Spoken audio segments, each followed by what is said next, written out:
Yo, what's up mga lods? Flex ko nga pala sa inyo ang ginawa kong setup para sa fish tubs na mga alaga kong balloon molly. Yung nasa gitna lang mga lods. Yung nakikita nyong mga concrete tubs na maliliit dyan sa gitna na may sukat na 3 feet by 2.5 feet. So basically gumawa ako ng 5 maliliit na concrete pond dyan para sa mga aalagain kong balloon mollies. So ganyan ang ginawa kong sistema mga lods. Naglagay ako ng filtration system dyan. Ayan yung nakikita nyong PVC pipe dyan na kulay blue. Ayan ang ginawa kong output ng tubig mula dun sa filtration system natin. Mula dun sa filtration bucket natin. Yan yung nakikita nyong bucket na yan. Yung kulay puti na bucket na yan. Madali lang tong gawin mga lods.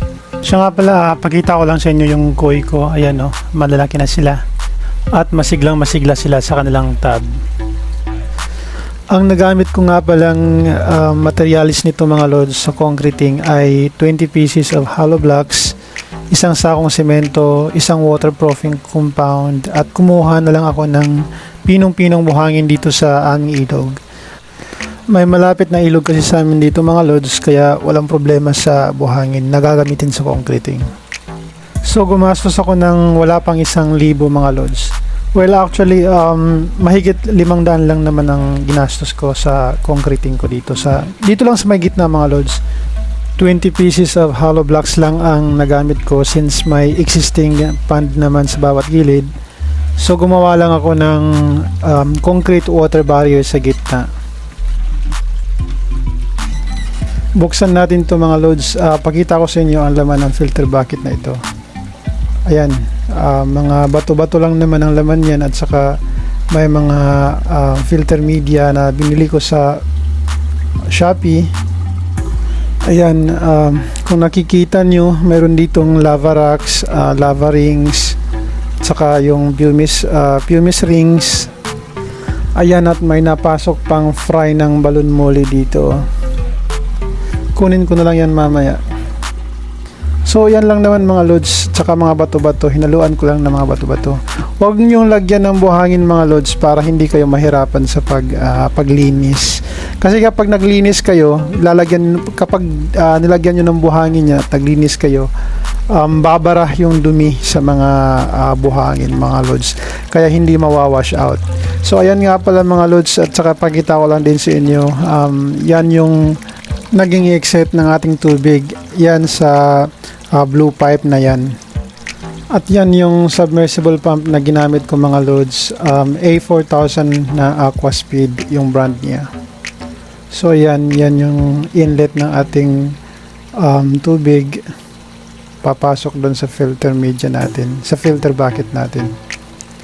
At ayan mga loads, yan yung drainage system natin pag naglinis na tayo ng filter bucket. So bubuhusan lang natin ng tubig mga lods. Yun nga sinasabi ko, wag natin lagyan ng buhangin para hindi bumara yung mga dumi doon sa loob. So ganyan lang mga lods. Ayan. Yan yung naging output ng ating tubig. Nilagyan ko siya ng butas kada fish tubs. Ayan. So madaling sistema lang naman mga lods. At saka nagbuon nga din pala ako ng PVC pipe dyan na bimedya para maging inlet ng tubig natin papunta dun sa submersible pump na pupunta naman sa filtration bucket natin. So ayan mga loads, kung nakikita nyo, ayan mayroon akong dito. Mayroon akong red cap guppy na tuxedo koi. At saka yan mga loads, yung kulay orange na yan na PVC, yan yung drainage system naman pag naglinis na ako ng mga tubs. Yan, so ang gagawin ko is hihilain ko lang yan pataas, hihilain ko lang yan, tsaka magdi-drain lang yan papunta dun sa drainage canal natin, yung tubig na marumi. So since isang strain pa lang naman ng balloon molly yung meron ako mga loads, which is yung black balloon molly lang, ayan, at nilagyan ko na muna ng mga guppies yung concrete tub ko dito na wala pang laman. So, medyo mahal kasi mga loads yung PKBM, yung mga Gold Dust, yung magandang klase ng ng balon molly. Kaya pag-iipunan ko pa muna siguro ang pangbili, at saka siguro later on maglalagay na ako dito ng trio for breeding naman.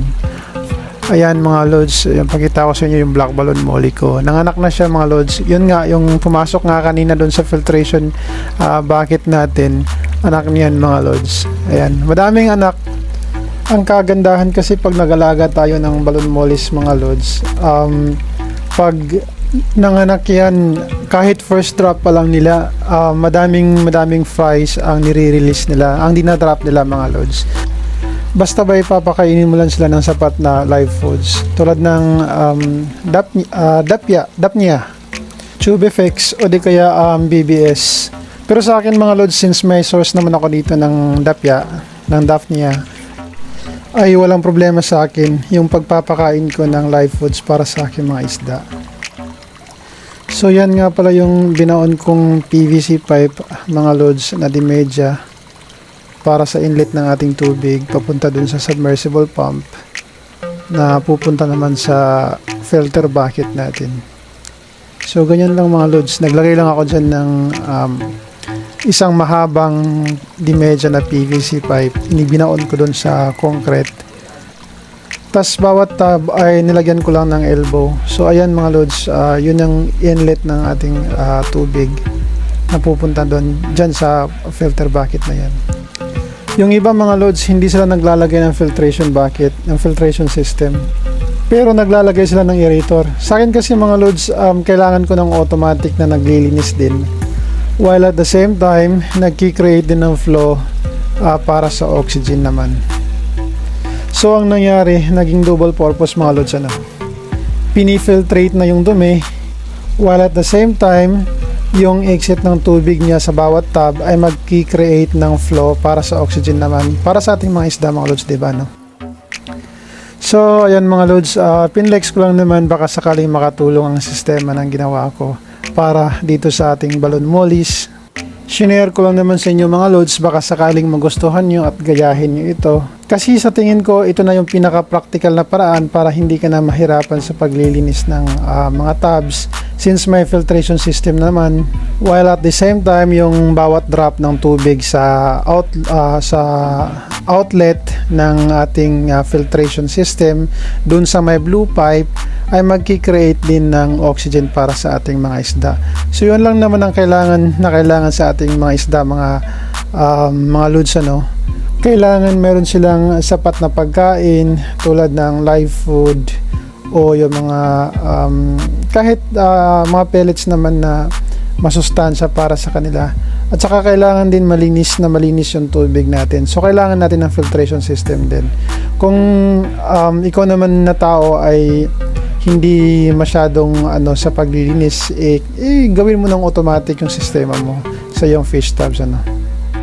So yun lang mga loads, maraming salamat sa panonood ng aking video, at sana ay nakatulong ito sa inyo. Sana nagkaroon kayo ng idea para sa paggawa ng fish tubs para sa inyo mga balon mollies. Pahit naman ng subscribe button dito sa aking channel mga loads, at pa-follow naman sa aking Facebook page for more upcoming videos.